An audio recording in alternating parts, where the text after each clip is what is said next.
இன்றைய முக்கிய செய்திகள். அமெரிக்க வர்த்தக ஒப்பந்தத்தால் இந்திய விவசாயிகளுக்கு வஞ்சகம்.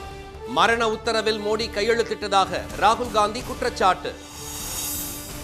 ஆன்மீக அன்பர்களும் இறை பற்றாளர்களும் விரும்பும் அரசுதான் திராவிட மாடல் அரசு. கிராம கோயில் பூசாரிகளுக்கு பொங்கல் புத்தாடை வழங்கப்படும் என ஸ்டாலின் அறிவிப்பு. திமுக காங்கிரஸ் இடையே தொகுதி பங்கீடு தொடர்பாக பேச்சுவார்த்தை தீவிரம். 2-3 நாட்களில் சுமூக முடிவு எட்டப்படும் என காங்கிரஸ் தகவல்.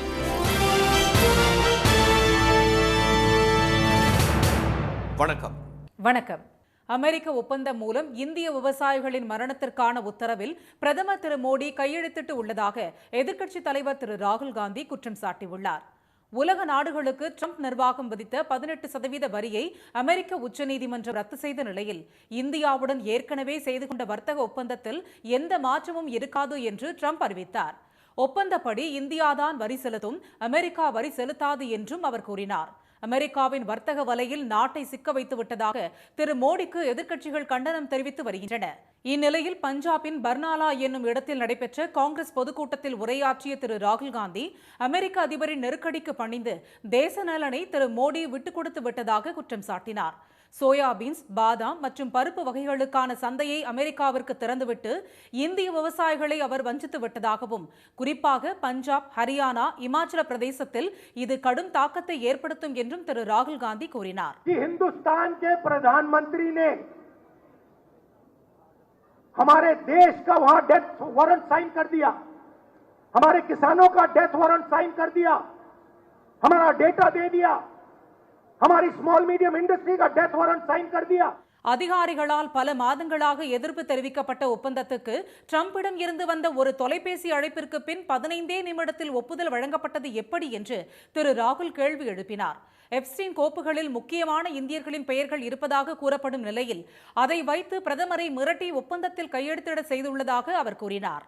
பொங்கல் பண்டிகைக்கு கிராம கோயில் பூசாரிகளுக்கு புத்தாடை வழங்கப்படும் என்று முதலமைச்சர் திரு மு.க. ஸ்டாலின் அறிவித்துள்ளார். சென்னை மயிலாப்பூரில் இந்து சமய அறநிலையத்துறை சார்பில் கிராம கோயில் பூசாரிகள் மாநாடு நடைபெற்றது. இதில் பங்கேற்ற திரு ஸ்டாலின் பூசாரிகளுக்கு மாதாந்திர ஊக்கத்தொகை மற்றும் நலத்திட்ட உதவிகள் வழங்கி உரையாற்றினார். அப்போது பேசிய அவர், திராவிட மாடல் அரசின் எல்லோருக்கும் எல்லாம் என்ற கோட்பாட்டிற்கு சான்றாக இந்த விழா அமைந்துள்ளதாக கூறினார். ஒரு காலத்தில் கோயிலுக்குள் நுழைய முடியாத நிலை இருந்ததாக குறிப்பிட்ட திரு ஸ்டாலின், அனைத்து சாதியினரும் அர்ச்சகராகலாம், அன்னை தமிழில் அர்ச்சனை செய்யலாம் என்ற நிலையை கொண்டு வந்திருப்பதாக தெரிவித்தார். திமுக ஆட்சியில் 4335 கோயில்களில் குடமுழுக்கு நடத்தியுள்ளதாக கூறியவர், 8440 கோடி ரூபாய் மதிப்பிலான 8140 ஏக்கர் கோயில் நிலங்கள் மீட்கப்பட்டுள்ளதாகவும் கூறினார். உண்மையான ஆன்மீக அன்பர்களும் இறை பற்றாளர்களும் விரும்பக்கூடிய அரசுதான் திராவிட மாடல் அரசு என்று திரு ஸ்டாலின் குறிப்பிட்டார். பூசாரிகளின் மகன் மற்றும் மகளுக்கான திருமண உதவித்தொகை 1000 ரூபாயும், கல்லூரி படிப்புக்கான உதவித்தொகை, தொழில் சார்ந்த பட்டப்படிப்புக்கான உதவித்தொகை 2000 ரூபாயும் அதிகரித்து வழங்கப்படும் என்று திரு ஸ்டாலின் அறிவித்தார். பூசாரிகள் மரணமடைந்தால் வாரிசுதாரர்களுக்கு வழங்கப்படும் தொகை 1 லட்சம் ரூபாயாக உயர்த்தப்படும் என்பன உள்ளிட்ட 11 அறிவிப்புகளை முதலமைச்சர் வெளியிட்டார். ஒவ்வொரு ஆண்டும் தமிழர் திருநாளாம் பொங்கல் திருநாளுக்கு அனைத்து உறுப்பினர்களுக்கும் புத்தாடை வழங்கப்படும். கிராம கோயில் பூசாரிகளுக்கு நிர்ணயிக்கப்பட்ட ஆண்டு வருமான உச்சவரம்பு 75,000 1 லட்சம் ரூபாயாக உயர்த்தப்படும்.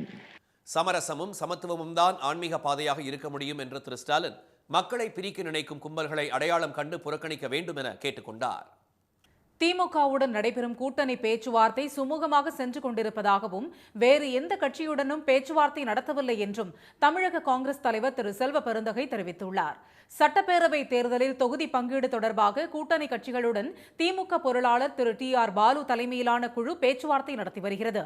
கூட்டணியில் இடம்பெற்றுள்ள இந்திய கம்யூனிஸ்ட், மார்க்சிஸ்ட் கம்யூனிஸ்ட் கட்சிகள், மதிமுக ஆகியவற்றுடன் முதற்கட்ட பேச்சுவார்த்தை நிறைவடைந்துள்ள நிலையில் காங்கிரஸ் கட்சியுடன் இன்று பேச்சுவார்த்தை நடைபெற்றது. அக்கட்சியின் மேலிட பொறுப்பாளர் திரு கிரீஷ் ஷோடங்கர் தலைமையில் தமிழக காங்கிரஸ் தலைவர் திரு செல்வ பெருந்தகை, சட்டமன்ற காங்கிரஸ் தலைவர் திரு ராஜேஷ்குமார், தேசிய செயலாளர் நிவேதித் ஆல்வா ஆகியோர் கொண்ட குழுவினர் பேச்சுவார்த்தை நடத்தினர். சுமார் 1 மணி நேரம் நடந்த பேச்சுவார்த்தைக்கு பிறகு செய்தியாளர்களிடம் பேசிய திரு கிரீஷ் ஷோடங்கர், தொகுதி பங்கீடு குறித்த பேச்சுவார்த்தை சுமூகமாக இருந்ததாக கூறினார். அடுத்த 2 அல்லது 3 நாட்களில் இறுதி முடிவு எடுக்கப்படும் என்றார் அவர். Very good, very healthy, very friendly, and we discussed everything threadbare. And what is the next round of talks? Maybe in next 2-3 days, everything will be finalized. தாவேகாவுடன் Congress பேச்சுவார்த்தை நடத்தி வருவதாக வெளியான தகவலை மறுத்த திரு செல்வ பெருந்தகை திமுகவை தவிர வேறு யாருடனும் பேசவில்லை என்றும் இங்கு பிரச்சனை அங்கே பிரச்சனை என்று யாரும் தவறான செய்திகளை பரப்ப வேண்டாம் என்றும் கேட்டுக் கொண்டார். தமிழக வாழ்வுரிமை கட்சித் தலைவர் திரு வேல்முருகன், தமிழ்நாடு முக்குலத்தோர் புலிப்படை தலைவர் திரு கருணாஸ், மனிதநேய ஜனநாயக கட்சித் தலைவர் திரு தமிமுன் அன்சாரி ஆகியோரும் அண்ணா அறிவாலயத்தில் திமுக குழுவினரை சந்தித்து பேச்சுவார்த்தை நடத்தினர். அதிமுக கூட்டணியில் இடம்பெற்றிருந்த தமிழ்நாடு கொங்கு இளைஞர் பேரவையின் தலைவர் திரு தனியரசு, எஸ்டிபிஐ கட்சியின் திரு நெல்லை முபாரக் ஆகியோரும் திமுகவிற்கு ஆதரவு தெரிவித்துள்ள நிலையில் அண்ணா அறிவாலயத்தில் நடந்த இன்றைய பேச்சுவார்த்தையில் கலந்து கொண்டனர். முன்னதாக முதலமைச்சர் திரு மு க ஸ்டாலினை மதிமுக பொதுச் செயலாளர் திரு வைகோ, கொங்கு நாடு மக்கள் தேசிய கட்சி பொதுச் செயலாளர் திரு கொங்கு ஈஸ்வரன் ஆகியோர் அறிவாலயத்தில் சந்தித்து பேசினர். இதனிடையே அதிமுக பாஜக இடையில் மதுரையில் நாளை பிரதமர் திரு மோடி கலந்து கொள்ளும் நிகழ்ச்சிக்கு பிறகு தொகுதி பங்கீடு தொடர்பான பேச்சுவார்த்தை நடைபெற உள்ளதாக செய்திகள் வெளியாகியுள்ளன. சென்னை பூவிருந்தவல்லி வடபழனி இடையே 14.64 கிலோமீட்டர் தூரத்திற்கு ஓட்டுநர் இல்லா மெட்ரோ ரயிலை இயக்குவதற்கான அனுமதி அளிக்கப்பட்டுள்ளது. மாநகரில் போக்குவரத்து நெரிசலை குறைப்பதில் முக்கிய பங்காற்றி வரும் மெட்ரோ சேவை வழங்குவதன் 2ஆம் கட்டமாக மாதவரம் முதல் சிறுசேரி சிப்காட் வரையிலும், பூவிருந்தவல்லி முதல் சென்னை கலங்கரை விளக்கம் வரையிலும், மாதவரம் முதல் சோழிங்கநல்லூர் வரையிலும் 3 வழித்தடங்களில் 118.9 கிலோமீட்டர் தொலைவிற்கு பணிகள் நடைபெற்று வருகின்றன.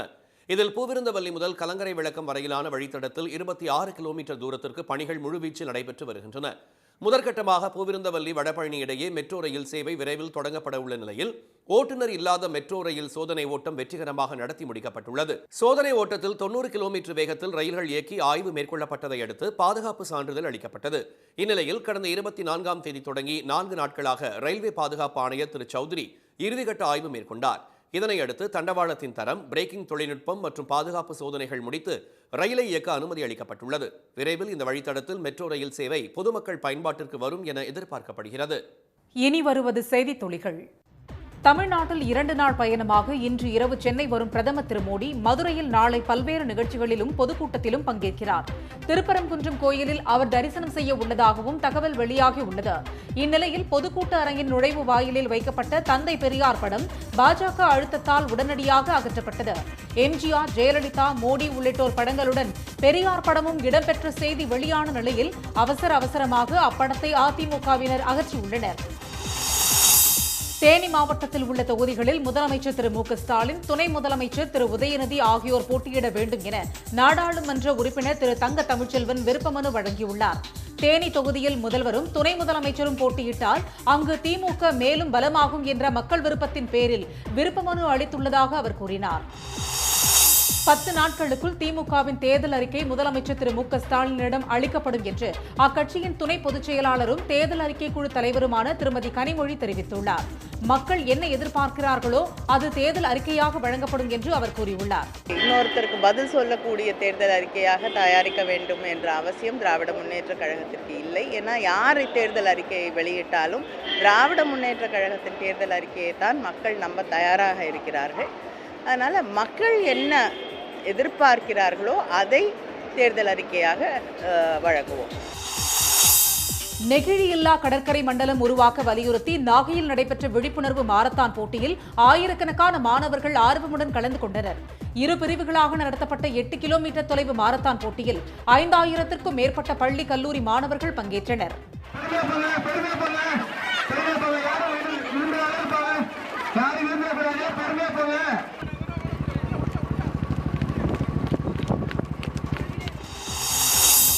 திருச்சி மாவட்டம் மணப்பாறை அருகே ஜல்லிக்கட்டில் 800 காளைகளுடன் காளையர்கள் களமாடினர். மலையடிப்பட்டி புனித சவேரியார் கோவில் திருவிழாவை முன்னிட்டு இந்த வீர விளையாட்டுப் போட்டி நடைபெற்றது.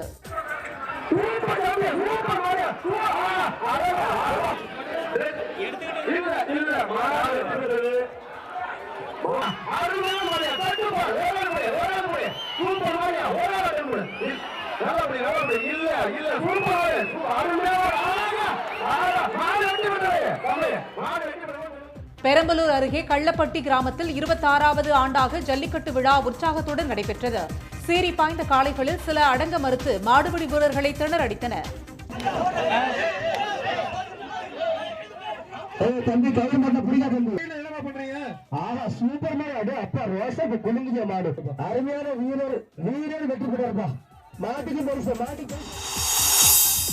வத்தலகுண்டு நிலக்கோட்டை பகுதிகளை கடந்து செல்லும் வைகை ஆறு முட்புதர்களால் சூழப்பட்டுள்ளதால் ஆற்றை சுத்தப்படுத்த வேண்டும் என சமூக ஆர்வலர்கள் கோரிக்கை விடுத்துள்ளனர். 17 கிலோமீட்டர் நீளத்துக்கு போர்க்கால அடிப்படையில் நடவடிக்கை எடுக்க வேண்டும் என அவர்கள் வலியுறுத்தினர். மீன்வளத்துறையை கண்டித்து புதுக்கோட்டை மாவட்டம் கோட்டைப்பட்டினத்தில் விசைப்படகு மீனவர்கள் காலவரையற்ற வேலை நிறுத்த போராட்டத்தில் ஈடுபட்டுள்ளனர்.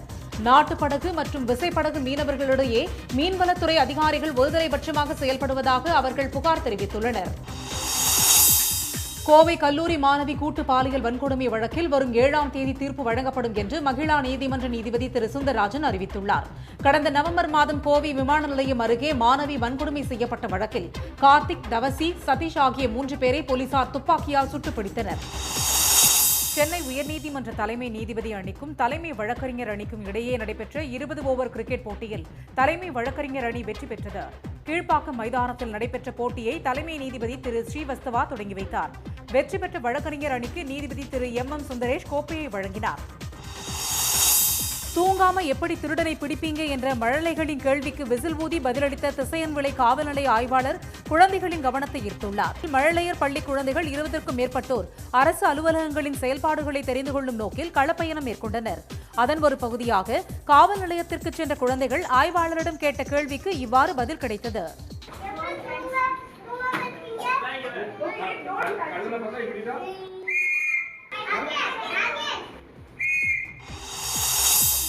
கொள்கை அடிப்படையில் திரு ஓ பன்னீர்செல்வம் இணைந்திருப்பது திமுகவிற்கும் கூட்டணிக்கும் பலம் சேர்த்து இருப்பதாக விசிக தலைவர் திரு திருமாவளவன் தெரிவித்துள்ளார். தென்காசி மாவட்டம் சிவகிரியில் செய்தியாளர்களிடம் பேசிய அவர் திமுக கூட்டணி மீதும் பாஜகவினர் களங்கம் ஏற்படுத்த முயற்சிப்பதாக குற்றம் சாட்டினார். கூட்டணிக்குள் சலசலப்பை ஏற்படுத்த விரும்புகிறவர்கள் பல்வேறு யூகங்களை வதந்திகளாக பரப்புகிறார்கள். திமுக கூட்டணி தொடர்ச்சியாக ஒற்றுமையாக இயங்கி வருகிறது. அதுபோல இந்த பேச்சுவார்த்தையிலும் சுமூகமான தீர்வு கண்டு ஒற்றுமையாக தேர்தல் களத்தை சந்திப்போம். சென்னையில் இன்று ஆபரண தங்கம் விலை ஒரே நாளில் சவரனுக்கு 5200 ரூபாய் அதிகரித்து ஒரு சவரன் 1,24,400 ரூபாயாகவும் 1 கிராம் 15,550 ரூபாயாகவும் உள்ளது. வெள்ளி விலை கிராமுக்கு 25 ரூபாய் உயர்ந்து 1 கிராம் 320 ரூபாயாக உள்ளது. மீண்டும் இன்றைய முக்கிய செய்திகள். ஈரான் மீது அமெரிக்காவும் இஸ்ரேலும் இணைந்து தொடங்கிய தாக்குதலுக்கு ஈரான் ஏவுகணைகளை வீசி பதிலடி கொடுத்து வருவதால் மத்திய கிழக்கில் போர் பதற்றம் அதிகரித்துள்ளது. அமெரிக்க ஒப்பந்தம் மூலம் இந்திய விவசாயிகளின் மரணத்திற்கான உத்தரவில் பிரதமர் மோடி கையெழுத்திட்டு உள்ளதாக எதிர்க்கட்சித் தலைவர் ராகுல் காந்தி குற்றம் சாட்டியுள்ளார். பொங்கல் பண்டிகைக்கு கிராம கோவில் பூசாரிகளுக்கு புத்தாடை வழங்கப்படும் என்று முதலமைச்சர் ஸ்டாலின் அறிவித்துள்ளார்.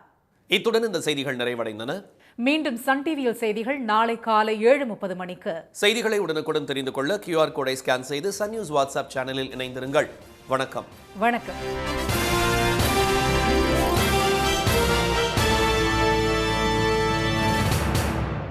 உடனுக்குடன் செய்திகளை தெரிந்து கொள்ள சன் நியூஸ் பெல் ஐகானை கிளிக் பண்ணுங்க.